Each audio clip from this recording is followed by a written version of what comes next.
Hello and welcome to another Cliff Reviews Art House. This time I'm reviewing the film Monster, directed by Hirokazu Kore-eda. So this is a film about a young boy accused of being violent at school.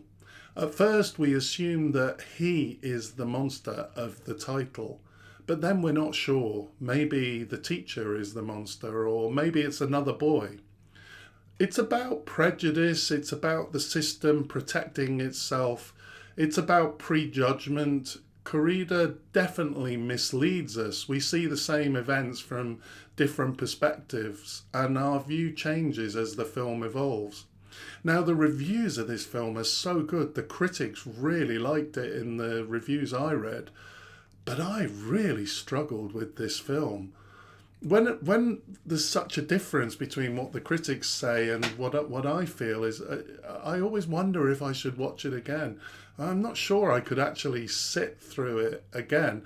I saw it the same week as I saw The Teacher's Lounge, and there are actually parallels between the film. They're both kind of set in this school situation, with students that have particular problems, and so maybe seeing The Teacher's Lounge in the same week, actually, I was comparing it too much with that. So why did I struggle with it?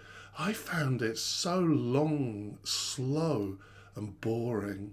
And I felt there was kind of a contradiction, almost a conflict between the deep earnestness of the themes of the film contrasted with the slight silliness and overacting of some of the adults in the film.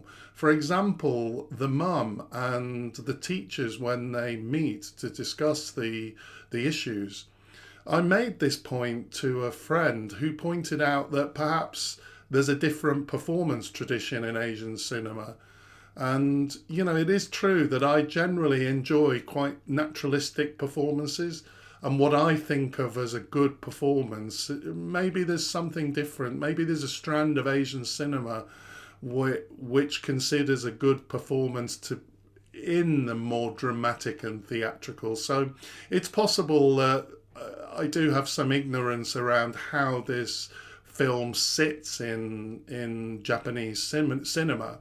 At the same time, I am a Western viewer, so I inevitably approach it with a Western palate, if you like. In my recent review on Perfect Days, I pointed out that I found the Japanese colleague a bit silly and a bit clownish in a similar way.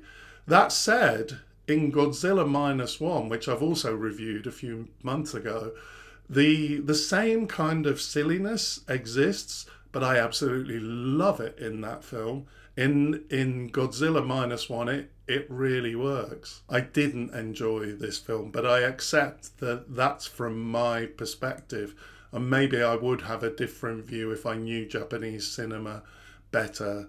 I'm really not sure, and I am always a little bit cautious when all the critics disagree with what I think. On the other hand, the idea of sharing my views of a film on YouTube, it makes sense that I tell you what my experience was. If I ever do see it again, maybe I'll do another review of it. I have seen another film directed by Kore-eda, Shoplifters, and actually I did find this long and quite boring too, but more worth it by the end. In a similar way, the perspective changes as the film evolves, and there is the kind of big reveal towards the end of the film. I remember enjoying Shoplifters more than this film. By the end, everything in Monster is brought together kind of impeccably. It's a kind of narrative puzzle, and it's all resolved by the end. The friendship, the love between the boys.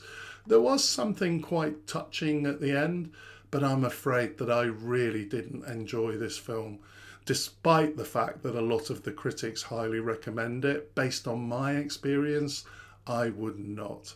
Thanks for watching, and I'll see you next time.